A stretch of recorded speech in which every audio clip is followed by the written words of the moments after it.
Hello and welcome to channel again guys, this is Shaurya Awasthi. तो video शुरू करने से पहले अगर आपने एक्सेंचर ड्राइव की प्लेलिस्ट नहीं देखी है तो do check out that. Link मैं नीचे डिस्क्रिप्शन में मेंशन कर दूंगा। और ऐसे फर्दर टेक्निकल अपडेट्स के लिए आप व्हाट्सएप चैनल ज्वाइन कर सकते हैं, उसको मैंने डिस्क्रिप्शन में मेंशन कर रखा है। So without wasting much of your time video को शुरू करते हैं। ठीक है, तो आज की वीडियो में हम डिस्कस करने वाले हैं एक्सेंचर कोडिंग राउंड की दोनों प्रॉब्लम जो कि 20 अगस्त 2024 को आई हैं। ठीक है, तो ये कुछ इंस्ट्रक्शंस हैं जो हम अपने पुरानी वीडियोस में भी कवर कर चुके हैं। तो डायरेक्टली हम अपनी प्रॉब्लम पे जंप करते हैं। ठीक है, तो प्रॉब्लम हमारी गूगली प्राइम। तो हमें इनपुट में एक नंबर गिवन होगा, हमें बताना है कि वो नंबर गूगली प्राइम है या नहीं है। ठीक है, कैसे डिसाइड होगा? अगर नंबर के सारे डिजिट्स का सम एक प्राइम नंबर है तो वो नंबर गूगली प्राइम है। फॉर एग्जाम्पल यहाँ पे गिवन है n is equal to 43, the sum of its individual digit is 4 + 3 that is 7, which is a prime number making it a googly prime number. 4 नहीं होगा यहाँ पे, 43 होगा। एक मिनट, गूगली प्राइम 43। ठीक है, ओके। तो हमारा टास्क क्या है? Your task is to find whether current number is googly prime और नॉट। ठीक है, तो हम कैसे करेंगे? हमें कुछ नहीं करना, हमें डिजिट सम लगाना है। पहला टास्क हमारा क्या है? डिजिट सम। हमें एक नंबर दिया, हमें उससे डिजिट्स का सम करना है। उसके बाद हमें क्या करना है? सेकंड, हमें चेक करना है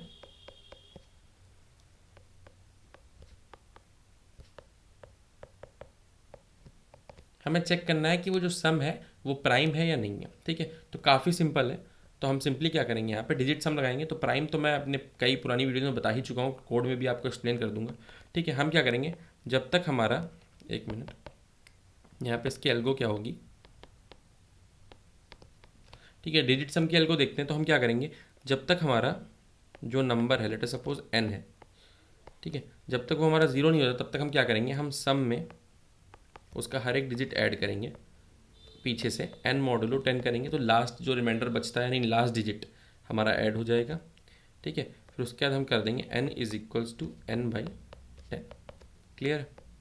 और ये कब तक चलेगा? इनिशियली हमारा सम जो होगा वो ज़ीरो होगा, और ये कब तक चलेगा? जब तक हमारा n जो है वो ज़ीरो नहीं हो जाता। क्लियर है? ओके। तो हमारे एग्जाम्पल में जैसे 43 था, ठीक है, तो हम उसमें क्या करेंगे, सम को इनिशियली हमने ज़ीरो लिया। क्लियर? उसके बाद हमने डिजिट, उसके बाद हम क्या कर रहे हैं, उसके बाद हमारा सबसे पहले 3 आएगा, तो सम हो जाएगा हमारा 3। फिर उसके बाद हमारा जब हमारा 43 डिवाइड बाई 10 होगा तो हमारा बचेगा 4। ठीक है, क्योंकि अगर इंटीजर में हम देखें तो 4 ही बचेगा। ओके, तो हम उसको जब सम में ऐड करेंगे तो सम हमारा हो जाएगा 3 + 4 दैट इज 7। और हम चेक करेंगे सम जो आया हमारा, उसको हम चेक करेंगे कि प्राइम है या नहीं है। अगर वो प्राइम है, ठीक है, तो क्या हो जाएगा हमारा? तो हमारा यस प्रिंट हो जाएगा। अगर वो प्राइम नहीं है तो हमारा नो प्रिंट हो जाएगा। क्लियर है? ओके।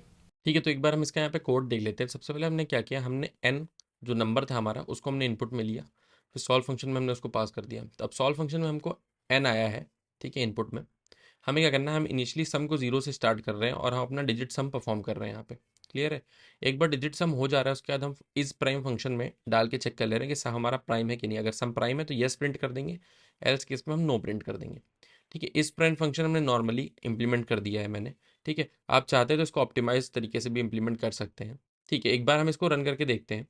तो यहाँ पे इनपुट में हमने लिया 92। ठीक है, अगर इसका डिजिट सम करें तो 9 to 11 होता है। ठीक है, तो रन करने पे हमारा आउटपुट आना चाहिए यस। ठीक है, क्योंकि 11 इज़ अ प्राइम नंबर। ठीक है, अगर एक और इसमें हम ऐड कर देंगे 9 to 1, 921 का अगर सबका सम करें तो हमारा आंसर आएगा 12। That is not a prime number, तो हमारा आंसर नो आना चाहिए। ठीक है, तो हमारा इस केस में आंसर नो आ रहा है। ओके। ओके, तो हम डायरेक्टली जंप करते हैं अपनी प्रॉब्लम नंबर 2 पे। तो इसमें क्या है, ये स्ट्रिंग डिकोडर। तो इसमें क्या है, एक वर्ड हमको गिवन है, ठीक है, उसकी रिप्रेजेंटेशन बाइनरी में है। बाइनरी में कैसे? कि हर एक अल्फ़ाबेट, जो वर्ड का हर एक अल्फ़ाबेट है वो वंस में रिप्रेजेंट किया गया है। ठीक है, और दो अल्फ़ाबेट को सेपरेट किया गया एक जीरो से। ठीक है, तो क्वेश्चन यहाँ पे लिखा, आप पढ़ भी सकते हैं। ठीक है, यहाँ पे लिखा है कि also two alphabets are separated by a zero.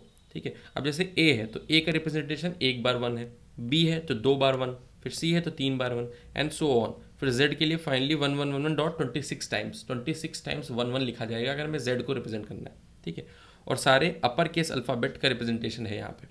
तो हमें क्या करना है, हमें डिकोड करना है। हमें जैसे इनपुट में मिलेगा यहाँ पे 10 1 1 1 0 1 1, तो इसका मतलब है 1 तो मतलब ए हो गया, फिर एक ज़ीरो है मतलब ये सेपरेट कर रहा है, फिर अगेन अगला ज़ीरो कब तक नहीं आया, यहाँ तक, तो हमारा 3 है मतलब बी हो गया, फिर 2 है तो सी हो गया। तो इसका आउटपुट, एक मिनट, 1 2 3 लिख दिया यहाँ पे मैंने। इसका आउटपुट हमारा कितना आएगा, ए बी एंड सी। एक स्ट्रिंग ही हमको एज आउटपुट रिटर्न करनी है। ठीक है, तो इसमें हमें क्या करना है, हमें कुछ नहीं करना है। फॉर सपोज हमारे पास था 1 0 ट्रिपल 1 0 डबल 1। ठीक है, तो हम इसमें क्या करेंगे, हम अपना आई ज़ीरो से चलाएंगे। ठीक है, फॉर लूप भी चला सकते हैं, वाइल लूप भी चला सकते हैं। आई हम ज़ीरो चलाएंगे और इनिशियली हम अपना काउंट ज़ीरो रखेंगे। क्लियर है? ओके, तो अब हम और यहाँ पे हम जो आंसर में स्ट्रिंग हमको रिटर्न करनी है, और सपोज यहाँ पे आंसर में हमको स्ट्रिंग रिटर्न करनी है, तो हम स्टार्टिंग में एक एम्प्टी स्ट्रिंग ले लेंगे। ठीक है, अब हमने चेक किया आई हमारा यहाँ पे है। ठीक है, तो आई पे हमको क्या मिला, 1 मिला, यानी इफ़ अगर हमको एस ऑफ आई पे 1 मिलता है, जो कि खुद ही एक कैरेक्टर है क्योंकि पूरी स्ट्रिंग है ये। ठीक है, अगर 1 मिलता है तो हम काउंट को बढ़ा देंगे। क्लियर है? तो हमारा काउंट कितना हो गया, काउंट हो गया हमारा 1। फिर अगेन जब हमने आई को आगे बढ़ाया तो हमने देखा कि आई अब 0 पे आ गया, यानी एक अल्फ़ाबेट हमारा पूरा हो गया, हमने एक अल्फ़ाबेट की रिप्रेजेंटेशन को रीड कर लिया। ठीक है, तो एल्स केस में हम क्या करने वाले हैं, एल्स केस में हम आंसर को अपडेट करेंगे।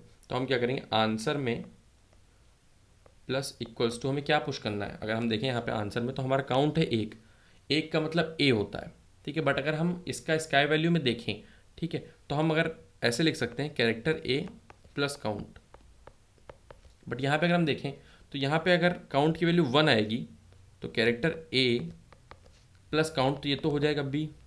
तो हम क्या करेंगे, इसके लिए हम करेंगे काउंट -1, यानी हम ये पुश करने वाले हैं अपनी स्ट्रिंग में, कैरेक्टर ए प्लस काउंट -1। तो क्या होगा कि ए की रिप्रेजेंटेशन कितना होगा, 0। क्लियर है? बी की रिप्रेजेंटेशन कितनी होगी, 2 बार काउंट होगा तो बी की रिप्रेजेंटेशन कितनी होगी, 1। ठीक है, तो काउंट हमारा 1 से हम डिक्रीज कर देंगे। क्यों? क्योंकि अगर हम देखें स्काई वैल्यू के अकॉर्डिंग, तो अगर हम कैरेक्टर ए में कितना प्लस करें कि हमारा ए बने, तो हमें 0 प्लस करना होता है। ठीक है, तो हम उसके लिए यहाँ पे क्या करने वाले हैं, एल्स में हम क्या करने वाले हैं, character A plus count count -1। Clear है? और साथ ही साथ में हम अपने काउंट को 0 भी कर देंगे। क्लियर है? तो अब हम देखते हैं एक बार, तो यहाँ पे क्या हुआ, आंसर में हमारे क्या ऐड हुआ, आंसर में हमारे ऐड हुआ ए। ठीक है, आंसर हमारा हो गया ए। क्लियर? उसके बाद हमने आई को फिर आगे बढ़ाया, फिर से हमको 1 मिला। ठीक, हमने काउंट को भी 0 कर दिया तो फिर से हमको 1 मिला, तो हमने फिर से काउंट को 1 किया। अगेन हमने आई को आगे बढ़ाया, फिर हमको 1 मिला, हमने 2 कर दिया। अगेन हमने आई को आगे बढ़ाया, फिर हमको 3, यानी काउंट मिल गया 3। अगेन अब आगे हमको 0 आया, जैसे ही आई पे 0 आया वैसे ही हम आंसर को अपडेट करेंगे। तो हमारा आंसर कितना हो जाएगा, पहले से उसमें ए पड़ा हुआ है। ठीक है, 3 3 क्या होगा, मतलब अगर देखें तो फॉर्मूले के हिसाब से character A plus 3 count -1, that is character A plus 2, that is C. तो कैरेक्टर सी इसमें अपेंड हो जाएगा, तो ए सी हो जाएगा यहाँ पे स्ट्रिंग। ठीक है, फिर और हम आगे बढ़ते हैं, फिर आई की वैल्यू हमने फिर हमने यहाँ पे 0 भी करेंगे ना काउंट को, ये वाला स्टेप।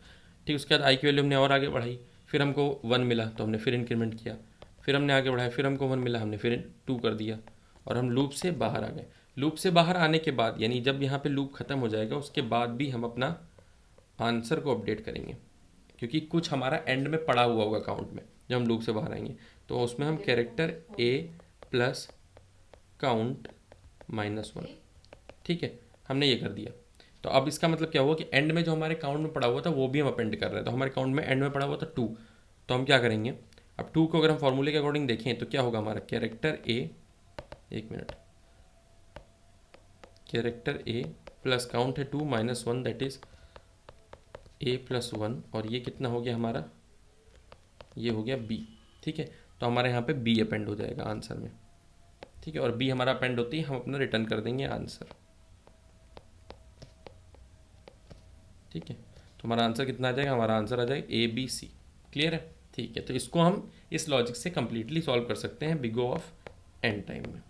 क्लियर है? ओके ओके, ठीक है, तो इसका एक बार हम कोड देख लेते हैं। तो यहाँ पे हमने क्या किया, हमने यहाँ पे स्ट्रिंग इनपुट में लिया, सॉल्व फंक्शन में स्ट्रिंग को पास कर दिया। अब हमारा ये सॉल्व फंक्शन है जिसमें हमारा स्ट्रिंग आया हुआ है, हम अपना स्ट्रिंग आंसर बना लेते हैं जिसको हम एम्प्टी स्ट्रिंग इनिशलाइज कर देंगे। उसके बाद हम लेंथ कैलकुलेट कर लेते हैं स्ट्रिंग की, काउंट को 0 से इनिशलाइज कर देते हैं। उसके बाद हम एक फॉर लूप चला रहे हैं जो कि पूरी स्ट्रिंग को आइटरेट कर रहा है और चेक कर रहा है, अगर हमारा 1 है तो काउंटर को इंक्रीमेंट कर रहे हैं।